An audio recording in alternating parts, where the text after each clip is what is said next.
Assalamu alaikum, yan kallo na bangaren Gurama da Arewa Kudu na masu kallon mu ma duniya da duniya ko ina.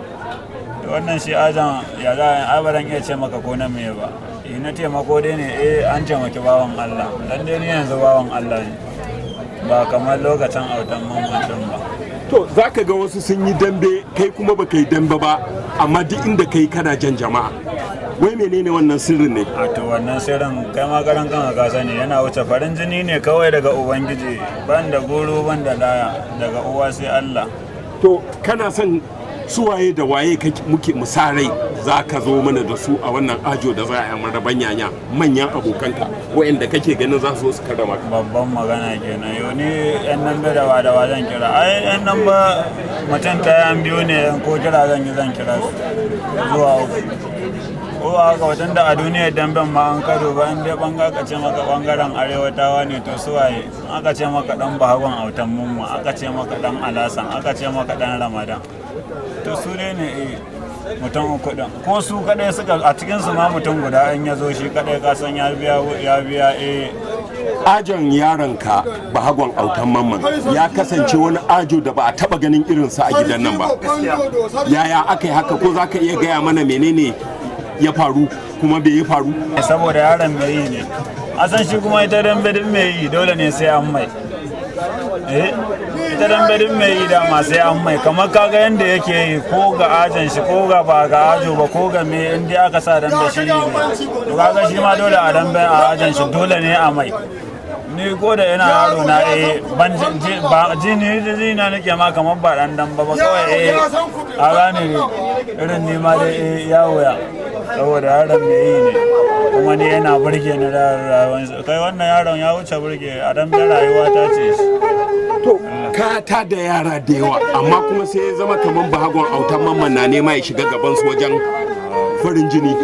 Ka taba yin wani wanda ya fi shi farin jini cikin yaran ka? Ban ma taba, ka taba jan an ce shagon autan mamman tun da nake dan bayan ba wannan karon dan bahagon autan mamman din da nan da gaji shine ne shi ne kuma a cikin yaran ma dai shine mai zafin, shine wanda ya dauko halin autan mamman. To yanzu yaushe kake ganin za ka sake dawowa mana da shi maraban yanya, ganin cewa yanzu yayi tafiya zai je zagaye zai je hijira shi ma ya zagaya ya dawo? Wannan kasan hadan da aka mai dole ne ya je gida, duk dan wanda ya san mutuncin iyayen shi dole ne aka mai hadan ya je gida ya ga iyaye ko ba haka ba. Yana gidansu zaune ba inda ya je, idan yau na kira shi na ce mai ga hadan da za a hauta zai zo insha Allah zai zo ko ranar lahadin hadan zai zo. To masu kallon ka za su so su ji akwai wani bayani da kake so ka gaya musu, sun daɗe ba su ganka a fagen daga ba. Magana ajan da nan da aka sa mun da ya wuya to a duba shi a kai. To wai shi ni na riga na gama musu komai in dai bangaren arewatawa yan kallo ne a ni a harkar dambe na gama musu komai. To ina maganan amarya da maganan gida, na samu labarin ana wani shiri duk da dai ba a so a faɗa ba, ya gaskiyar maganar? A shi wannan ai lokacin yayi dole ne za ka je kamar ka yi shuka ne a ƙasa kana jiran tsiro, in ya tsiro dole ne an sani. To kana nufin a cikinmu ne nan amaryar koko a can gida ne? Ya kana haka ka taba ganin an yi aure a waje, ni a gida nake aure. Ba za ka yi aure a bariki ba, gida za ka koma? Ka gana ya kama da irin ku ne. Abin ma hakan ne? Ya to kuma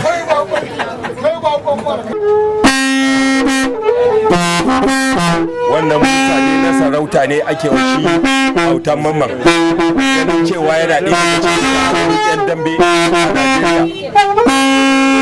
Wannan gidan shugaban kasa ne, shugaban kasa yan nan bane wannan kaji ya wuce sarki, duk wani sarki bayana yake, ni shugaban kasa yan nan bane ko su tunda ka zama mai sheke sarakuna ku. ba maganar sarki ba ka manta mamman ne, raba gaddama ga ina ya hito, raba gaddama shugaban kasa ne a nan gidan maraba ga na dashi.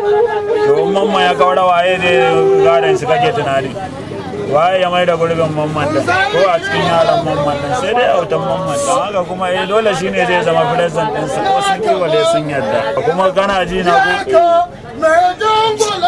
wannan yaron dan babun autan mamman mai wahala ne yaron, sannu har yanzu bai yi da fashewa ba, in ya fashe kuma wallahi sai ya addabe wannan fa kaman kana gaya wa guramaɗawa da kudawa da su kiyaye. Idan su kara shiri wallahi akan wannan yaron komai ma ana iya yi.